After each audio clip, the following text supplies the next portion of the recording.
Gulliver's Travels was published in 1726, which places the novel in the 18th century. And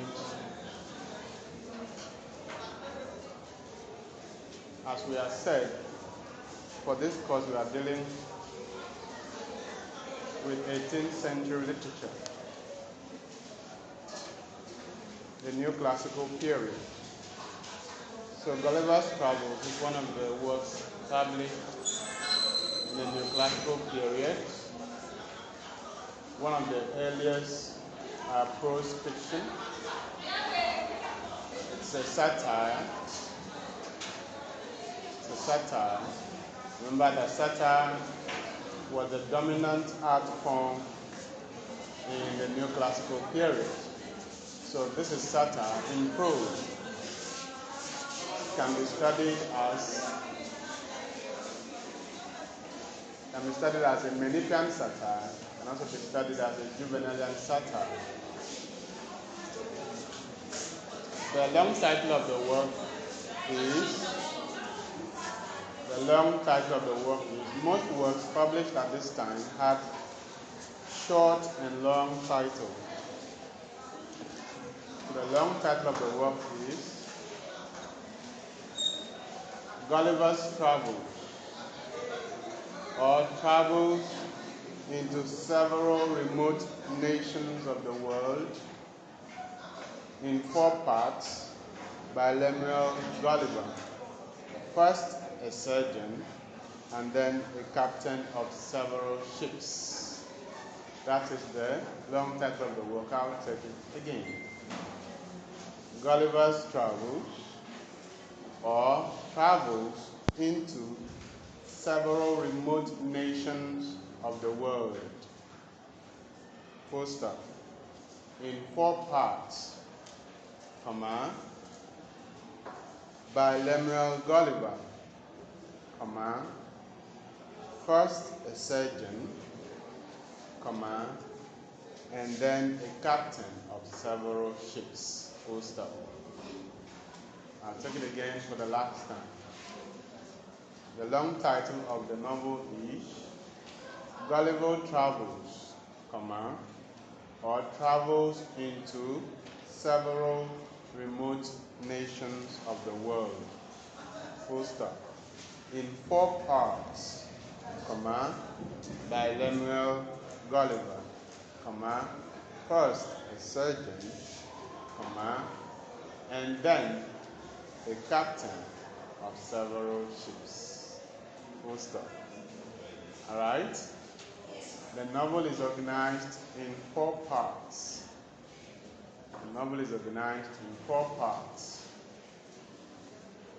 Part 1 is entitled A Voyage to Lilliput. Part 1 is entitled A Voyage to Lilliput.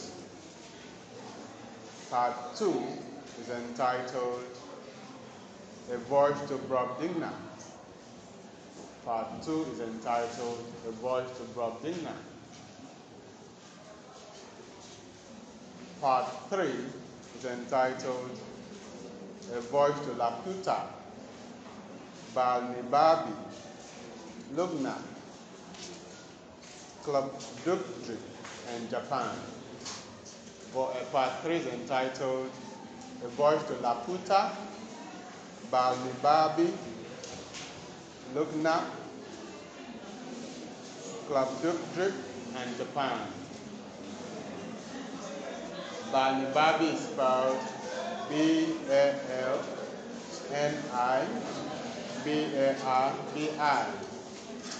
Lugna is spelled L-U-G-G-N-A-G-G. Lugna. L-U-G-G-N-A-G-G. Lugna. Klubdubdrib is spelled G-L-U-B-B-D-U-B-D-R-I-B. And Japan.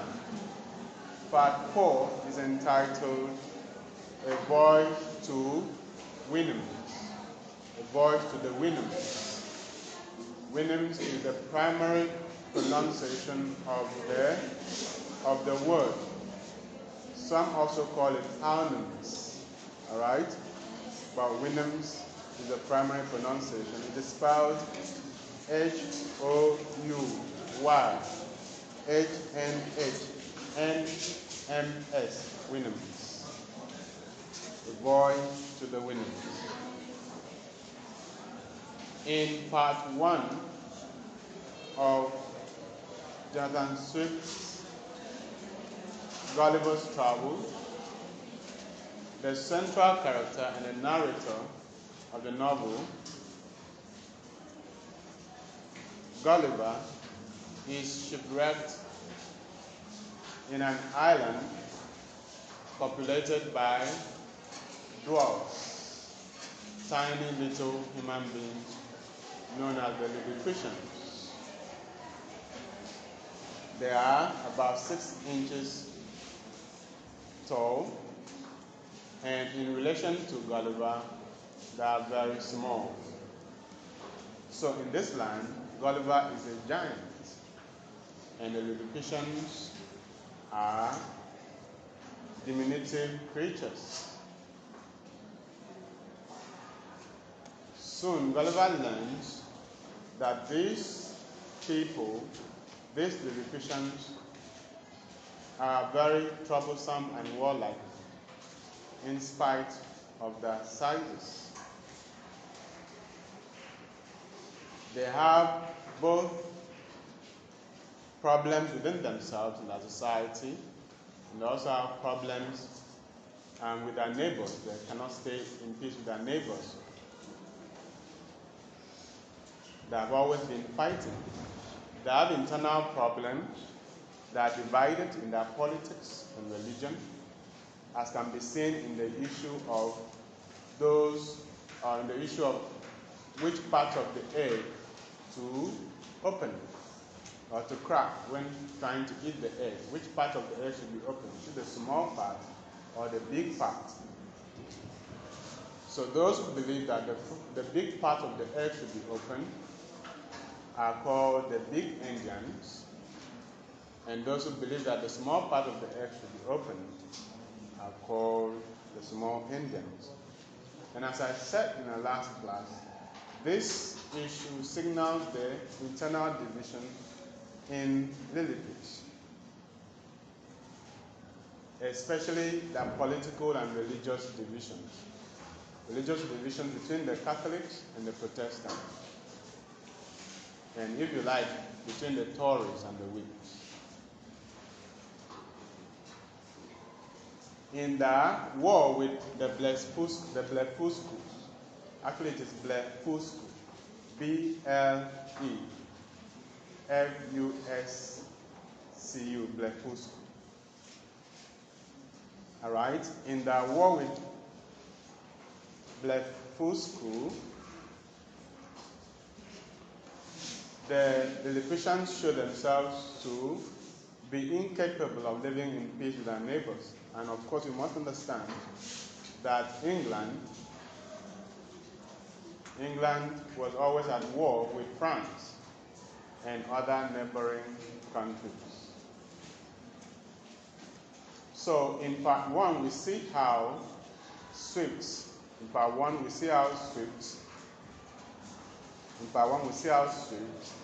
satirizes the English people who occupies a tiny island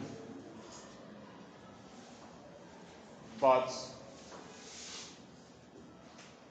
are seen as adventurous people who go out to conquer other nations of the earth. As long as Gulliver serves the interest of the Lilliputian king, he is a friend to the king and to the country. But once he refuses to obey the king, because of his conscience, Gulliver becomes the enemy. And all his past good deeds are used against him. For instance, Gulliver helps the Lilliputians to defeat Blefuscu in the war that they had. But when he refuses to annex Blefuscu to Lilliput, the king is angry and begins to conspire against him. And this will lead to Gulliver running away from Lilliput with the help of one of the Kerchers to Blefuscu, which he helped Lilliput to conquer. And it is in Blefuscu that he begins to realize that, the person that you think is the enemy might not be the enemy at all, because he is treated kindly in Blefuscu, and he is assisted to leave the island by the very people that he conquered. Okay? So it appears that in this book, Swift is trying to tell us the two sides to human nature. Because one of the principal concerns in Gulliver's Travels is the depiction of human nature at the level of politics and at the level of religion, at the level of individuals' existence and at the level of our collective existence as a people, as a race, as a tribe, as a clan. The work deals with the springs of human nature. So human nature is bipolar, and these two sides of human nature are portrayed in the world. Sometimes we are extremely good, and sometimes we are extremely bad or evil. This is shown in Gulliver's Travels. Let's look at Book 2. Book 2 is entitled A Voyage to Brobdingnag. Whereas the Lilliputians were objects of curiosity to Gulliver in Lilliput. In Brobdingnag, it is Gulliver who is the object of curiosity. In fact, the situation is completely reversed in Brobdingnag. The situation is completely reversed in Brobdingnag because in Brobdingnag, the Brobdingnagians are the giants, whereas Gulliver is the dwarf, the tiny man.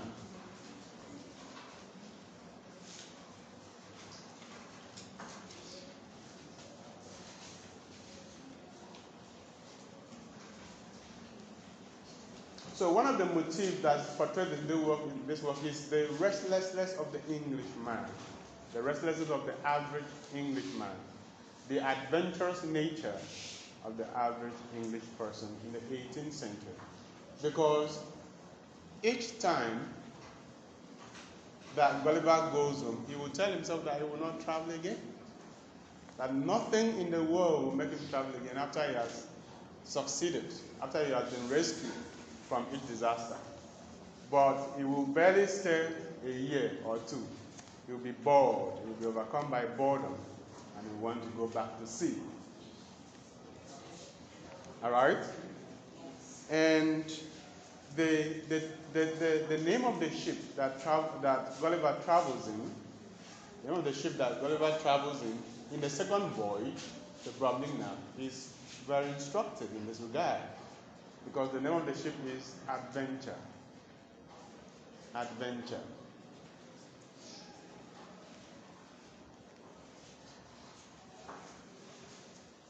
This ship is blown off course Disaster is always waiting on the wings at sea.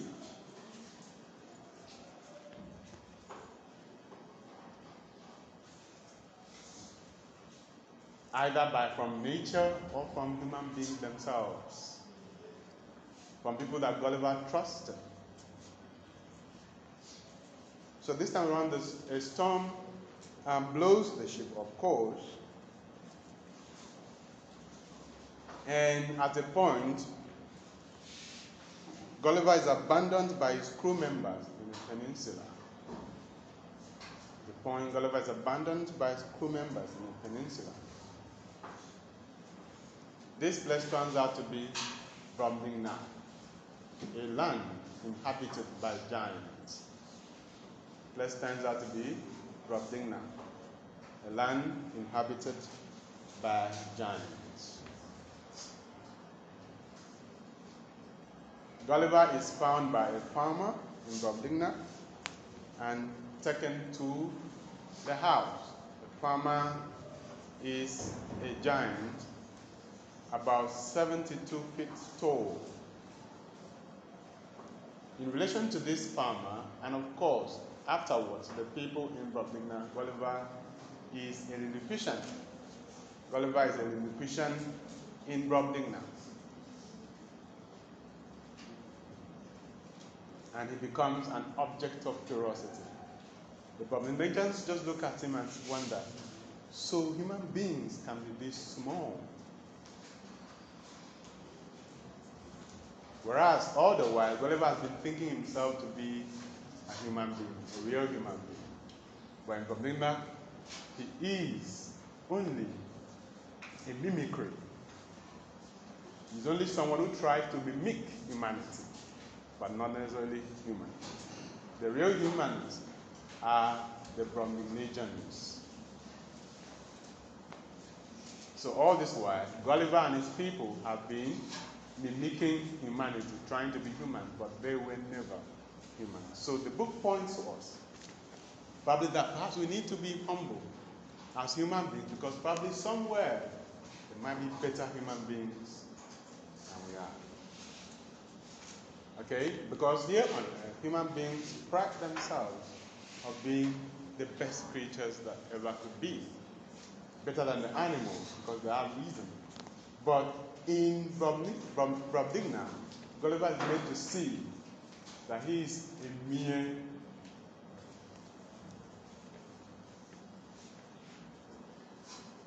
mimicry of humanity. In fact, his figure, his status, his personality merely mimics humanity. It's a mockery to the real human beings who are the Brobdingnagians.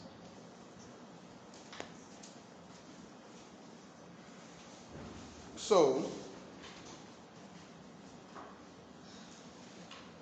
the Brobdingnagians are ruled by an emperor, and the land is largely peaceful, cultured, and civilized.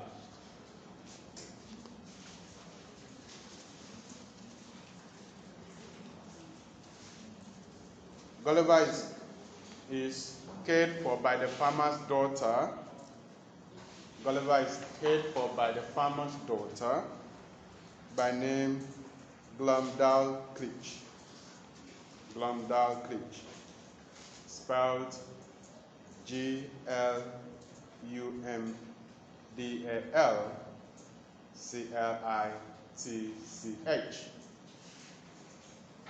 Glumdalclitch. Gulliver is cared for by the farmer's daughter by name Glumdalclitch, spelled Glumdalclitch. Because, you see, Gulliver is helpless in Brobdingnag. Everything is too large, too big for him. All right? The grass in Brobdingnag are like the tallest trees in England. The grass in Brobdingnag are like trees in England. So Gulliver would not be able to make use of anything except he is held. He's a baby in Bromlingna. And that is how Gumdarkly cares for him like a baby, carries him in his arms, undresses him to Gulliver's shame, all right? Feeds him, bathes him, all right? Baby Gulliver.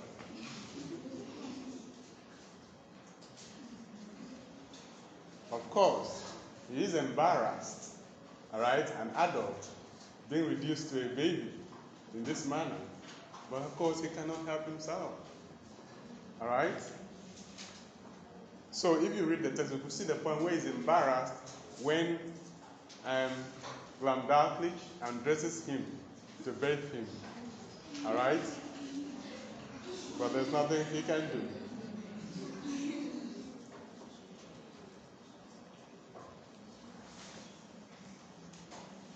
Even the spoon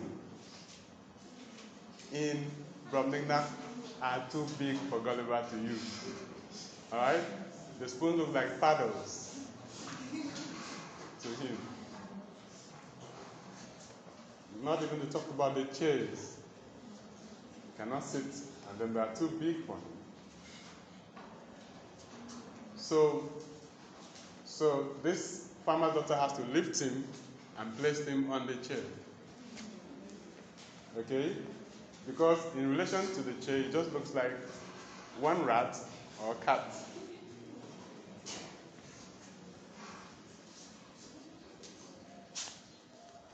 And this is how Gulliver becomes not only an object of curiosity, but an extra income earner for the farmer, who takes him on shows around town. And people pay him to watch Gulliver, because I've never seen someone like this before.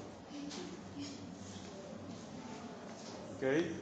So, that talks about the human need for economic exploitation.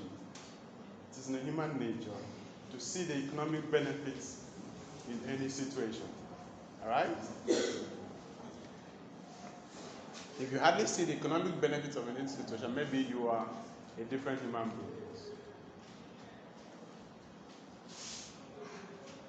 So immediately the farmer sees him, he knows immediately that he could make some more money from him, some additional income. So human nature is inherently exploitative.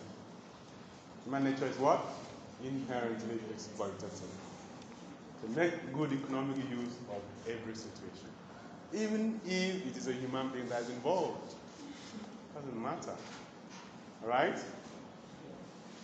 So you must understand that in society, people simply look at you as a potential economic income source. And that is how society prompts us to think. All right? Especially in the era of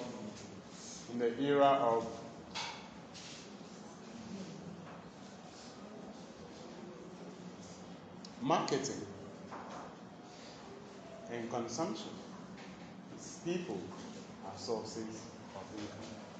All right, literature usually reveals the hard truth about human realities, and you must come to terms with these truths. A set of people gathers in the sun, and somebody says, well, we can sell pure water. Imagine the number of pure water we will sell to these people who are now gathered in the sun. They will soon need water to drink. All right? So that's how the farmer exploits Gulliver.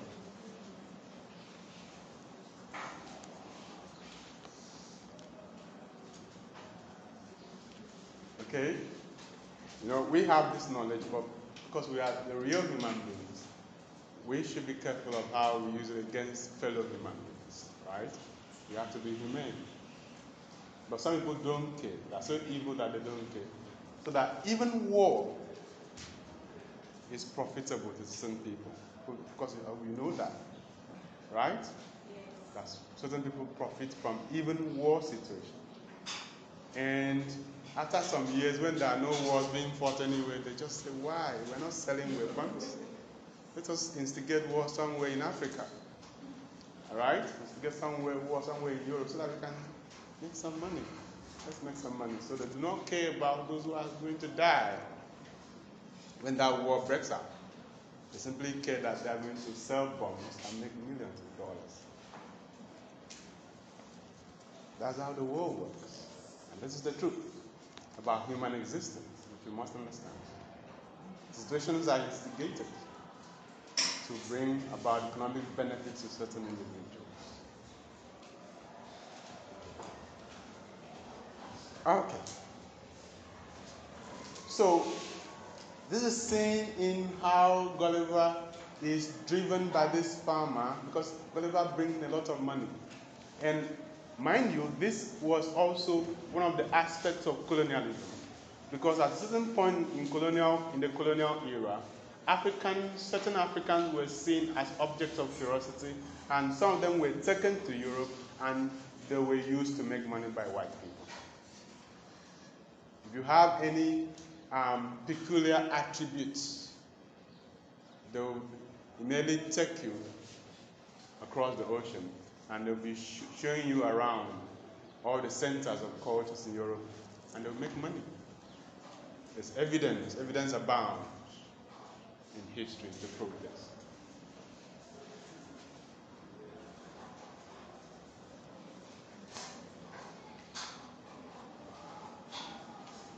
So Gulliver is driven to the extremes till he falls ill through this endless exhibition.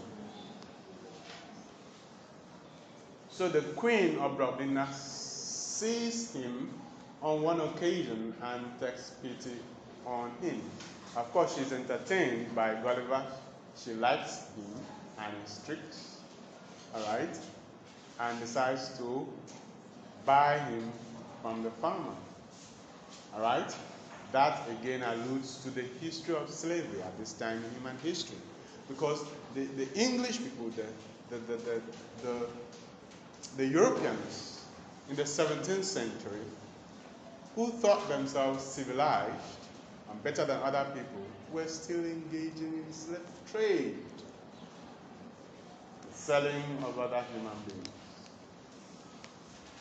It will not be until the late 18th century, the late 19th century, that slavery will be abolished. So at this time, we are at the peak of the slave trade. So buying Gulliver off from the farmer, alludes to what? Slave trade in human history. So Gulliver's Travel is a satire on human history, human culture, human civilization.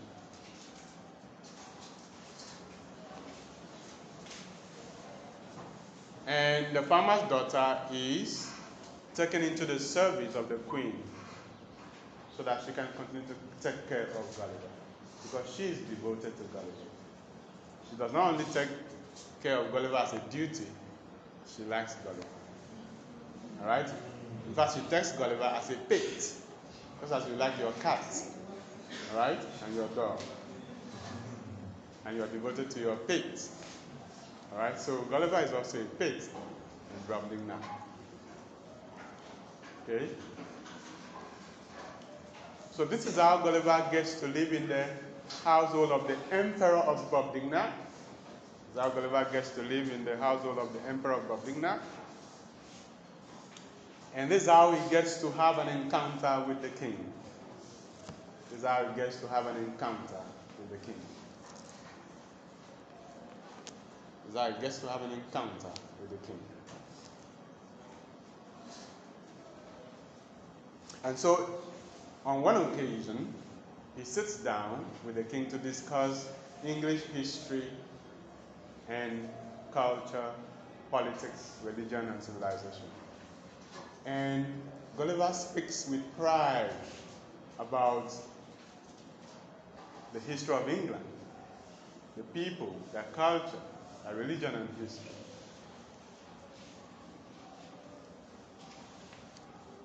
But he's shocked at the end of the day how the king of the Brahmina reacts to these stories.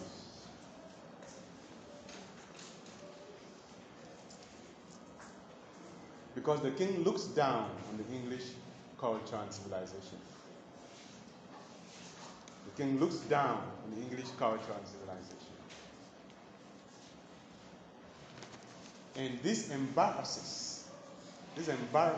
Gulliver, who has always thought that the English people were civilized, or were the most civilized people on earth. Because this was the arrogant idea that the English people had when they went to other parts of the world to colonize them. They thought they were the most civilized people. They didn't scrutinize their history to see how bad it is. But the history of the English people is held to account by the Brobdingnagian king.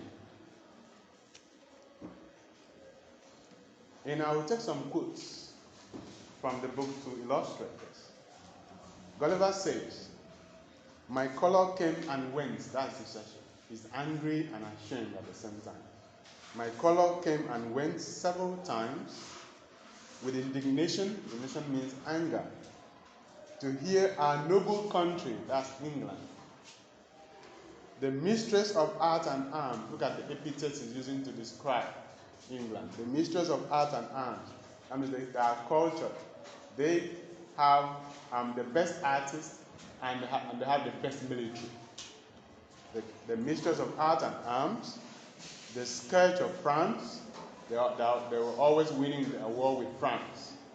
And he's proud of that they've been fighting with France and they've been winning the scourge of France. England as the scourge of France. I mean, they take pride in warring with their neighbors, fighting and defeating them. It is glory, glory, glory for them to be warriors, defeat other human beings and conquer them. The scourge of France. The arbitrage of Europe, one who holds the ace of power in Europe.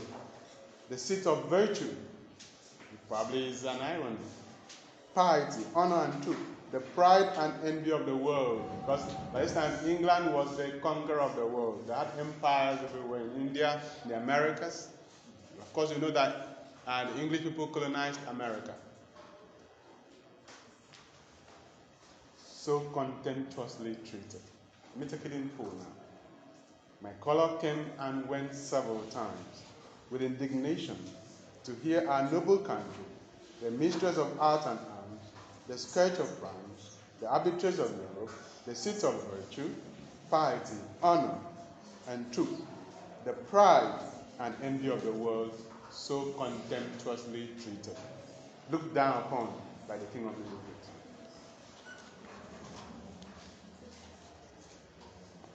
Okay, so I'll take that quote for the last time. "My color came and went several times with indignation to hear our noble country, the mistress of art and arms, the scourge of France, the arbitrage of Europe, the seat of virtue, piety, honor, and truth, the pride and envy of the world, so contemptuously treated." This is how England is reduced by the scrutiny of that history by the king of Brobdingnag.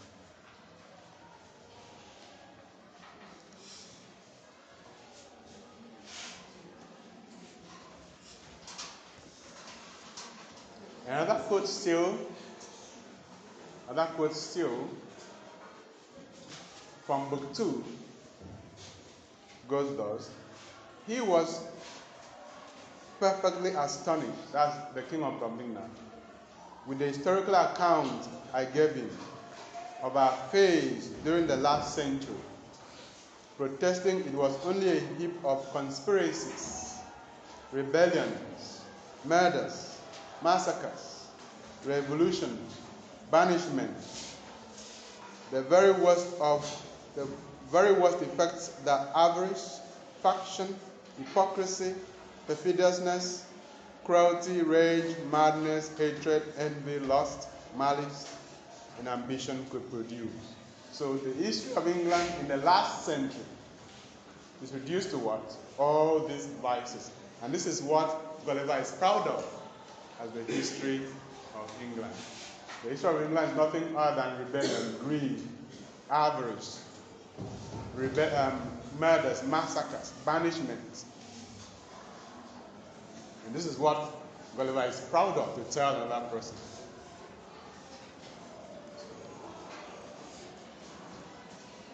Like, how could he open his mouth to say such a thing to somebody about his country?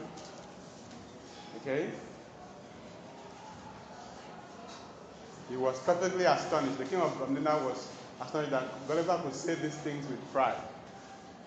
When he should have realized that the history of his country was full of all evil actions, conspiracies, rebellions, murders, massacres, revolutions, banishments, cruelty, rage, madness, hatred, envy, lust, malice, and ambition. So I'll take the quote again. He was perfectly astonished with the historical account I gave him of our faith during the last century, protesting it was only a heap of conspiracies, rebellions, murders, massacres, revolutions, banishment, the very worst effects that avarice, faction, hypocrisy, perfidiousness, cruelty, rage, madness, hatred, envy, lust, malice, and ambition could produce. That is the history of England.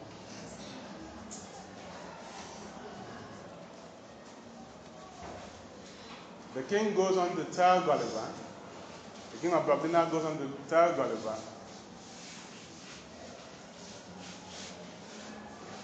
and I bet by now Gulliver is very small, smaller than he actually feels. Says, you have clearly proved that ignorance, idleness, and vice are the proper ingredients for qualifying a legislator. The laws are best explained, interpreted, and applied by those whose interests and abilities lie in perverting, confounding, and eluding them.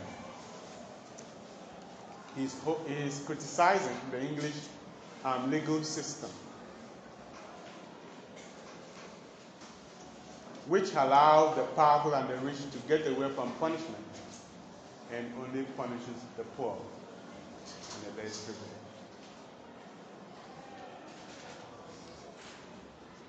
So English society is then portrayed as a deeply skewed society.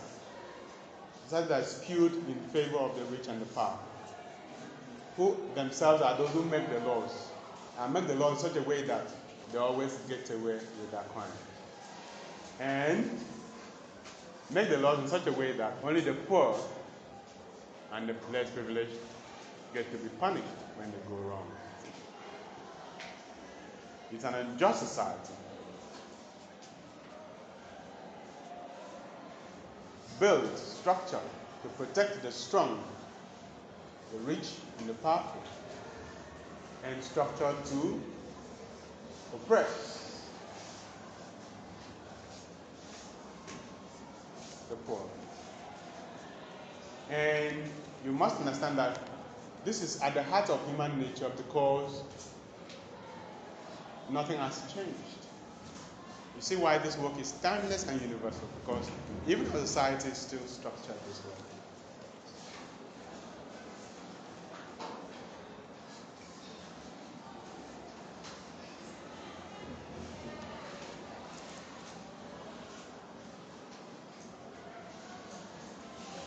In the end, the Brobdingnagian king tells Gulliver, and I quote, I cannot but conclude the bulk of your natives to be the most pernicious race of little odious vermin that nature ever suffered to crawl upon the surface of the earth. I cannot but conclude the bulk of your natives to be the most pernicious race of little odious vermin that nature ever suffered to crawl upon the surface of the earth. In that sentence, Gulliver's humanity is reduced to that of animals, and not just any animal, those tiny small animals. Not even like lions or elephants, right? But the tiniest ones. Vermin, rats. That's how the king of Babylon sees the English people, their history. They're nothing other than rats. They don't have reason. But their reason is nothing compared to the people of Babylon. Because if you claim to have reasons, why is your history replete with these evils? So he concludes, I cannot but conclude, but that the bulk of your natives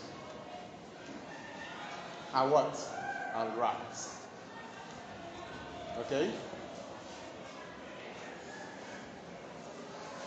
I cannot but conclude the bulk of your natives to be the most pernicious race of little odious vermin that nature ever suffered to crawl upon the surface of the earth.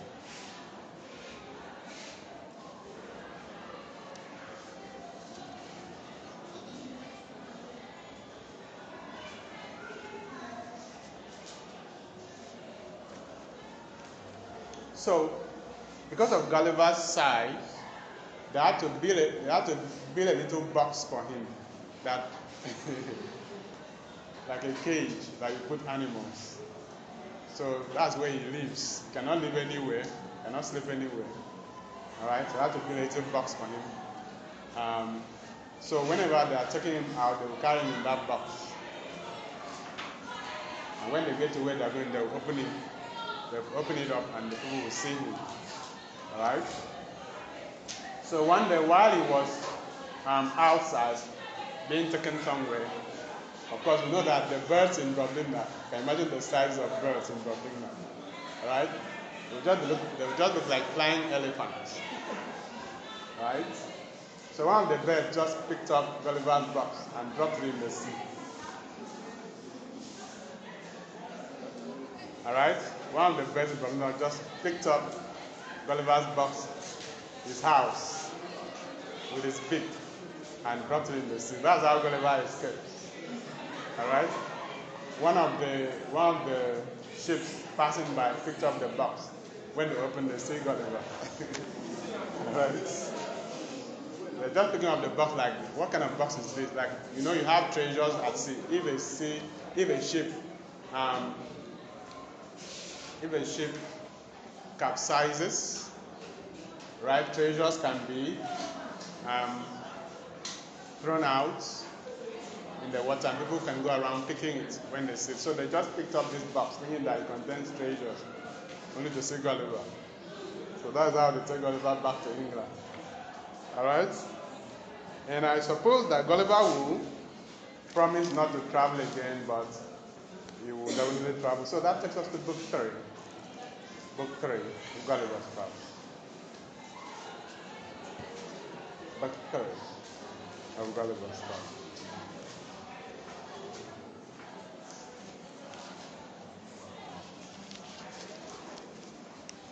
Book 3 is a voyage to Laputa, Balnibarbi, Lugneck, Klapdrip, and Japan.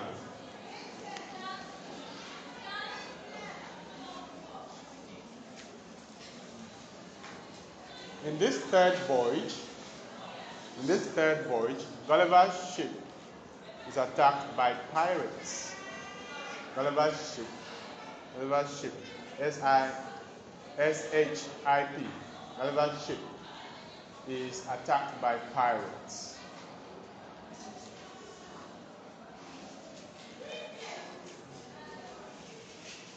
These pirates decided to leave Gulliver in an island close to India.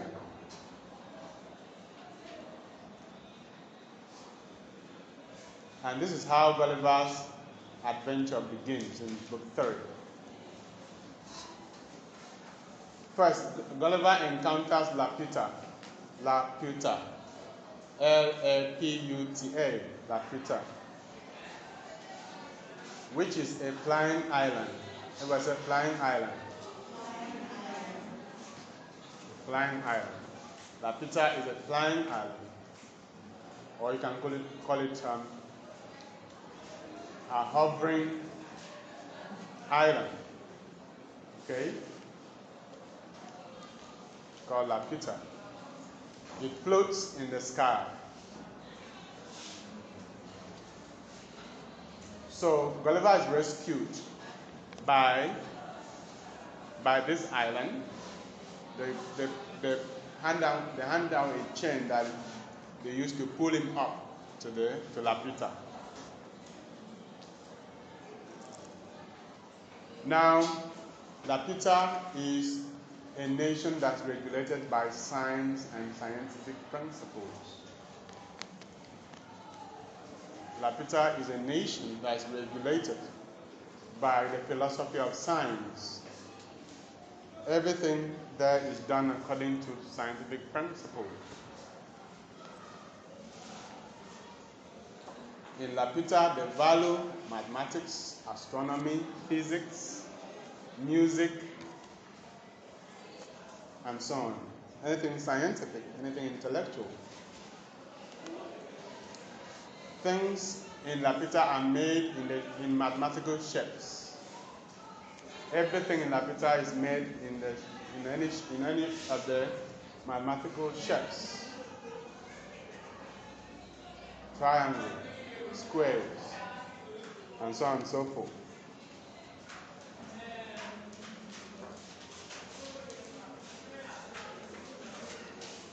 And of course, this explains why they are floating, because this is the apex of scientific achievement at this time.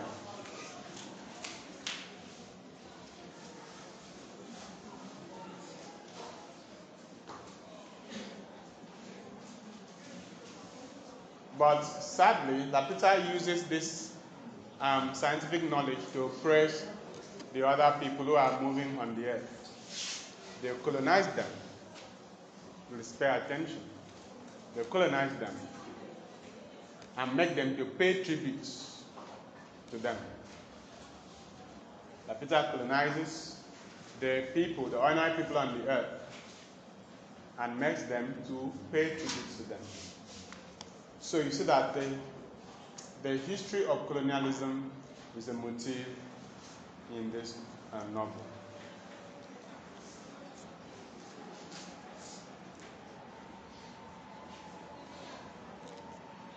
So when the people below refuse to obey, what they do is that they throw rocks at them. They throw rocks at the people below. So this shows how the colonizers treated the colonized. In terms of the above and below relationship, the English people thought themselves to be above other nations of the earth because of their culture and civilization. The colonizers thought themselves to be higher than other people. That's why they imposed their rule on them, just like Laputa is doing to these people on the earth.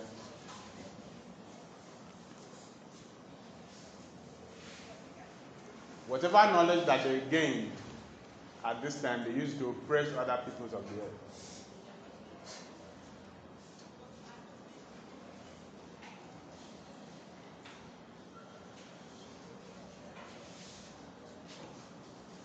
In Laputa, we have the Grand Academy of Lagado.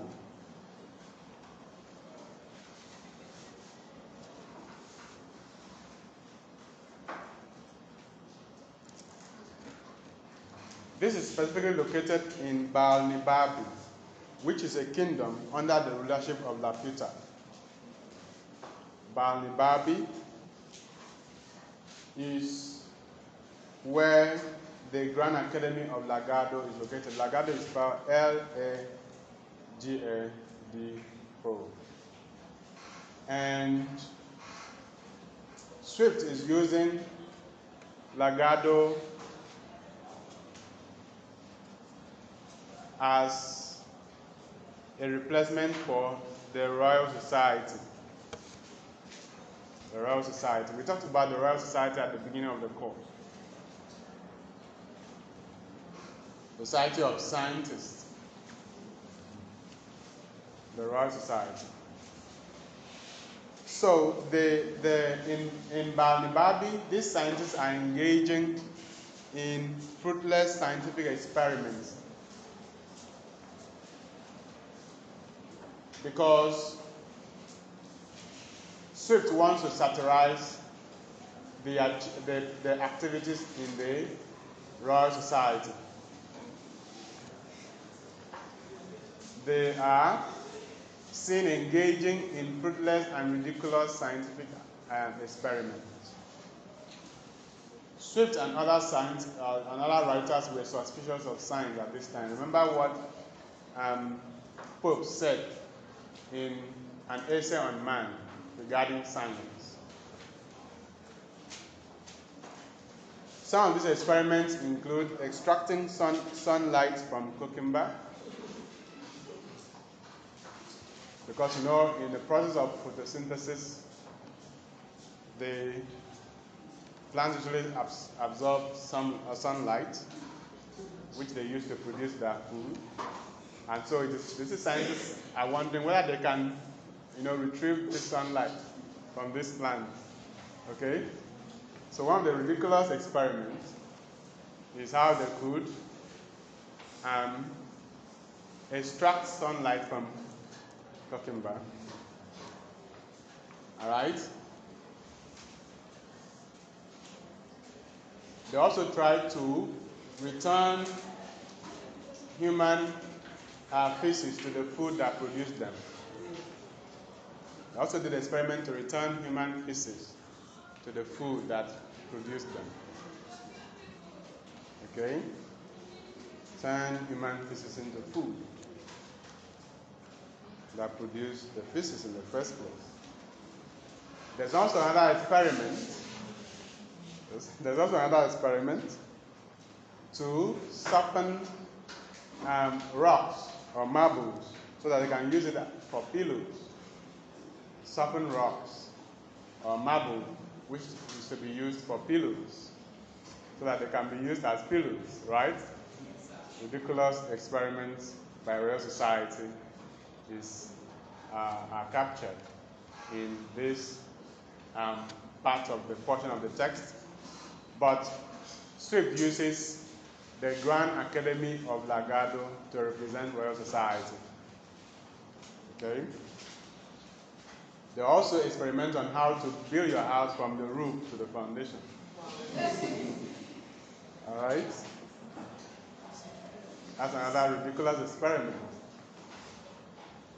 Let's see how houses can be built from the roof to the foundation. All right?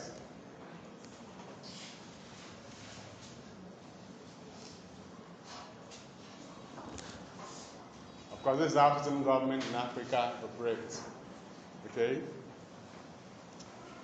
And some of them not far away from us. Build the roof first. Instead of building with the foundation, why not start with the roof? Then from there, you now go down and build the foundation last. Right?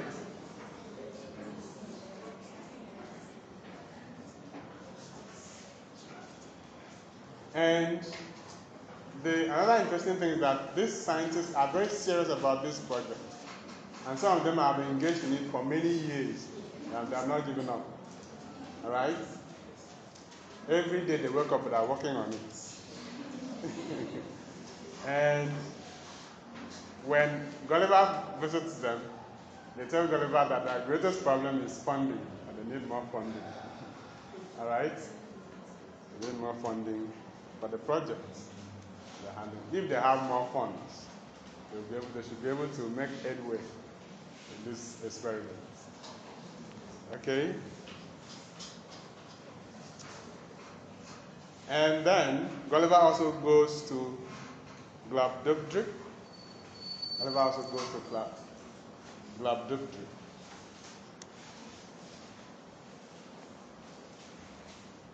Gulliver also goes to Gulliver. There he meets a magician who has the ability to conjure up historical figures. There he meets a magician who has the ability to conjure up historical figures. Important person who had lived and died.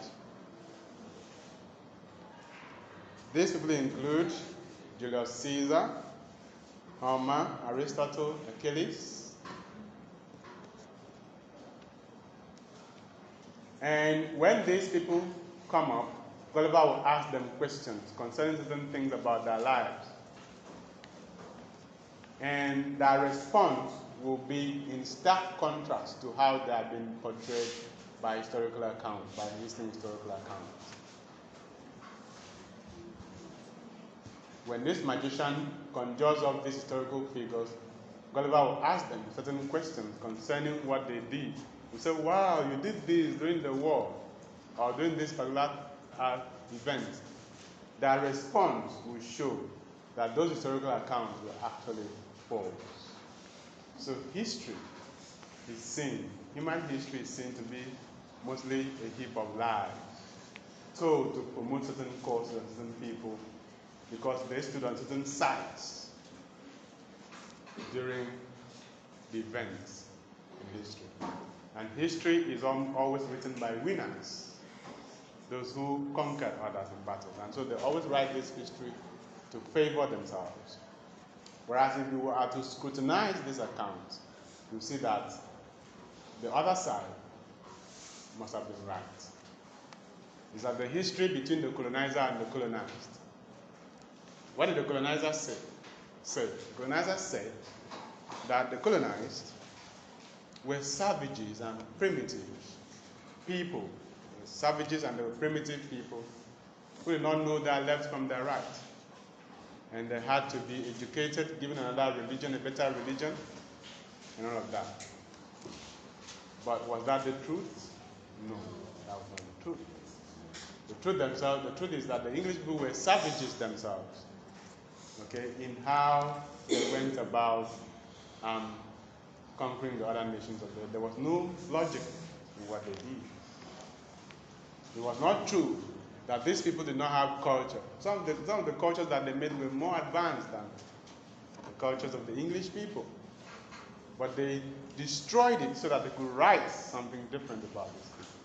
And because what they wrote first, those accounts are now competing with a new narrative that are being told by these people who have come to understand exactly what happened. Without these counter narratives, whatever the English people wrote about us would have remained.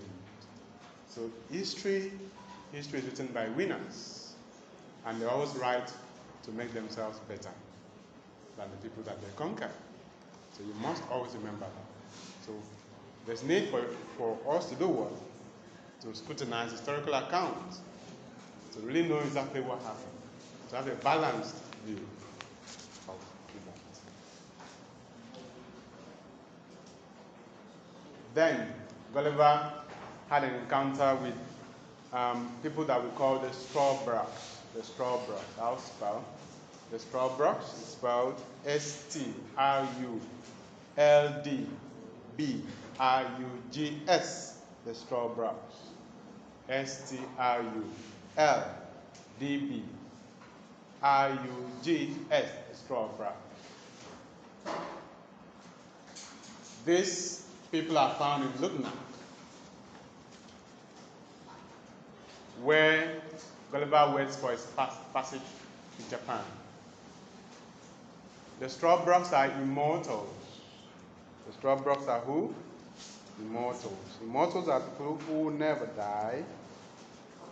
But the problem with the Strawbroks is that they are not blessed with eternal youth.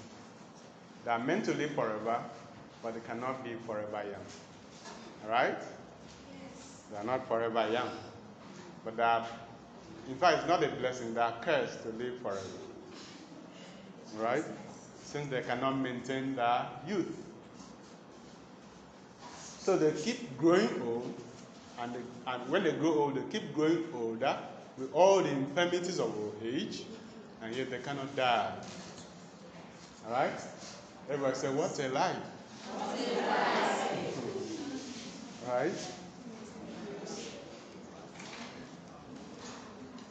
They grow old with all the infirmities of old age, but they cannot die because they are blessed or cursed to live forever. Right? They are cursed and blessed to live forever. In fact, they are cursed to live forever. Yes. And so at 80, society declares them dead and separates them from other human beings.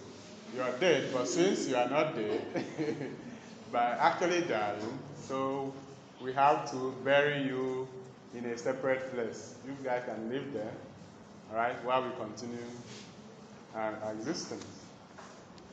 All right? So they are abandoned in another separate place where they continue with their sordid living. All right? If they describe the situation of the strawberries in the book, if you read it, you will cry. And you wonder why anybody would want to live forever. Why would you want to live forever? It doesn't make sense, right? To want to live forever. All right? Even if you are to be forever young, if you are to live forever, what will you do with all that time?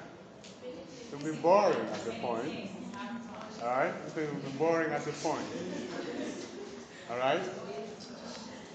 Because you stay in your life, generation after generation, all your friends have gone. Right? All your friends have gone. You don't know anybody again.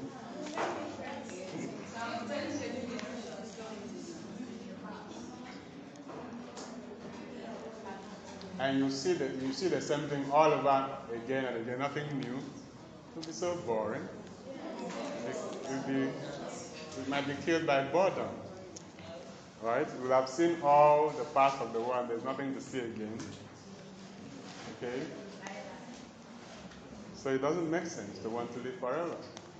And that's how Philip wants us to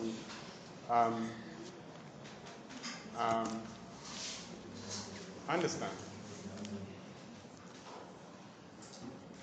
Okay? I think there's a movie, Twilight, which talks about eternal youth. This person has many graduation gowns, many graduation certificates in the house. All right? You just graduate and then go back to college, graduate again, go back. Because he is to live forever, and to live forever. And so in the movie, they ask the question, if you are to live forever, what will you live for? Right? What will you live for? So you think about it.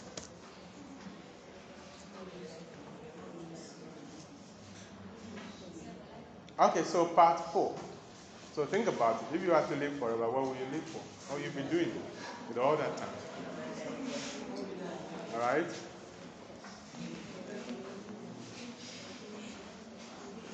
Book 4.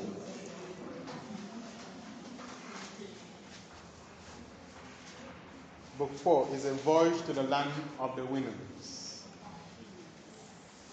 Winans. Voyage to the land of the Winans. Voyage to the land of the Winans.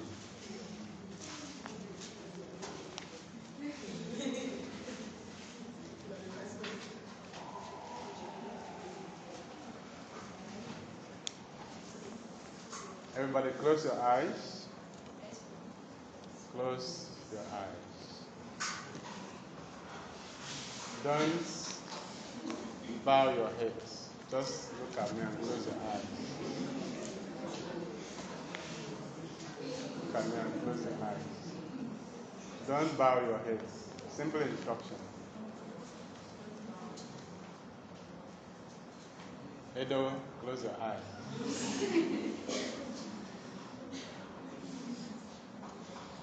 Spell winning. Spell winning.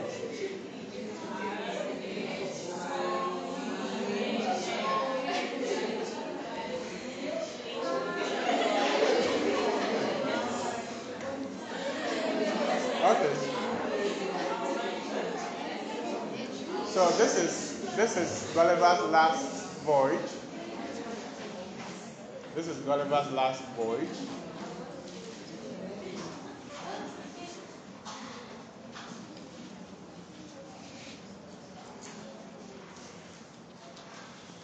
I'm sure that in an examination situation we have wonderful spellings of winnings.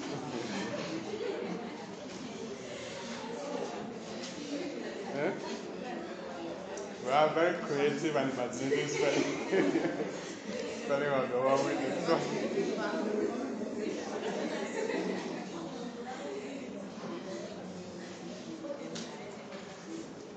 Okay, so this is Gulliver's last voyage, the fourth voyage.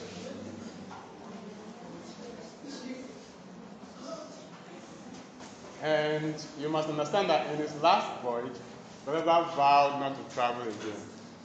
He will not travel again. Nothing will take him back to sea. After all he has seen. Alright? But just after 2 years, he is bored again. He's bored and wants to go back to sea. He doesn't really like his profession of being a surgeon. So that shows the adventurous, that the Englishman at this time loved adventure. And so he goes back to sea. He goes back to sea. In this voyage, his crew rebelled against him. His crew rebelled against him. In this voyage, his crew rebelled against him. And they abandoned him on an island, which turns out to be the land of the Winnem. Now, the interesting thing about the land of the Winnems is that it is inhabited by two sets of creatures. One set are called the Winnems, and they are horses. The Winnems are horses. H-O-R-S-E-S, horses. Winnems are horses. And the other set are Yahoos. Yahoos. Another set are Yahoos. Alright? Like Yahoo boys. Yahoos. Okay?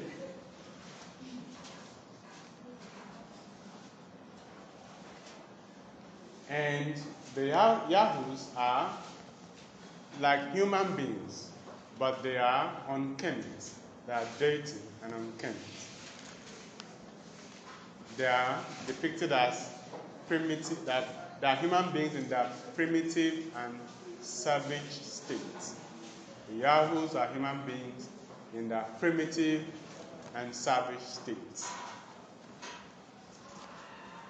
The horses are depicted as cultured and civilized. Okay? The horses are depicted as cultured and civilized. The Yahoos are depicted as primitive, savage, unkempt, and dirty. So that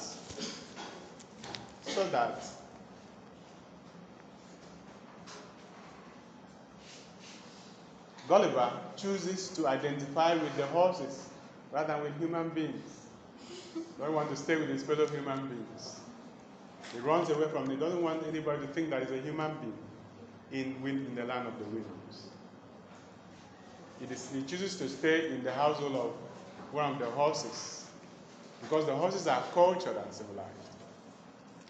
Now, I don't know whether you get the sense of the satire, what Swift is trying to do. Because at this point, Swift is calling human reason to question. And even going as far as saying that animals are more cultured and civilized compared to human beings, considering the staggering and the heinous crimes humanity have committed against humanity in the name of civilization, in the name of culture. Okay, so you call yourself the cultured person, the civilized person, but then you are the one killing the ones you think are not civilized. looting the resources and taking them back to your land to develop it. So who is now reasonable? Who is now culture? So in book 4, Swift goes all out on humanity to question our reasoning as human beings, and even to submit that it is possible that these animals could be better than us.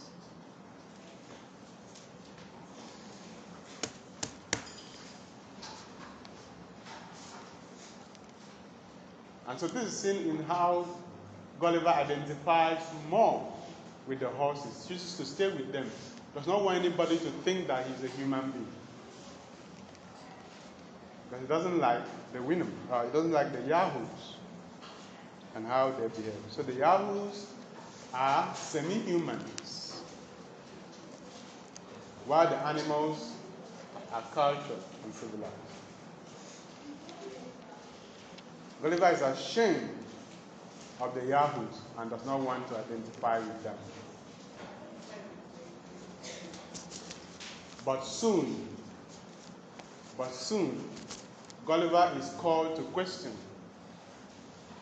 They are about to make a decision whether he is a horse or a human. In the end, it is voted that Gulliver is a Yahoo and should go and join the Yahoo. And of course, you know that the Winham in Winham, the horses are masters to the Yahoos. The Yahoos serve the Winhams, the horses. So humanity is upturned or turned upside down at this point.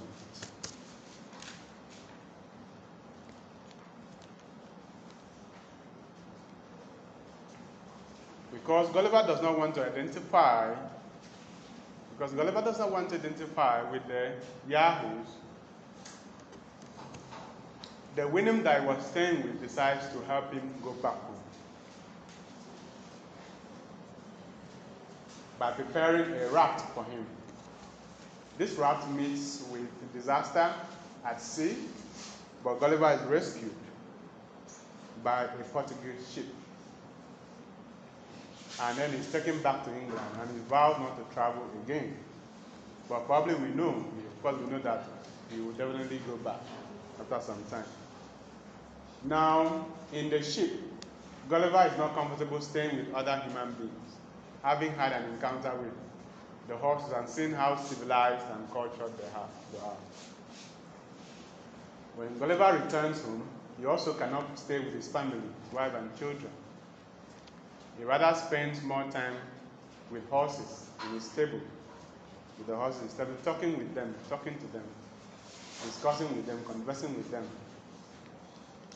Because he now finds the society of animals better than the society of human beings.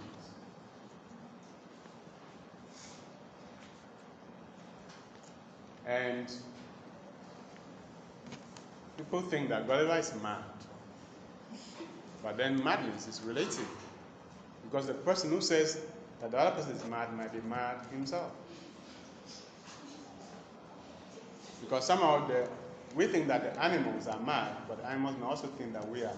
We are actually the mad ones. So who is mad then? Think about it. Who is really mad in this world? All right, so that is where we bring our discussion on Gulliver's Travels to an end, and we move on to our last text, which is the modest proposal.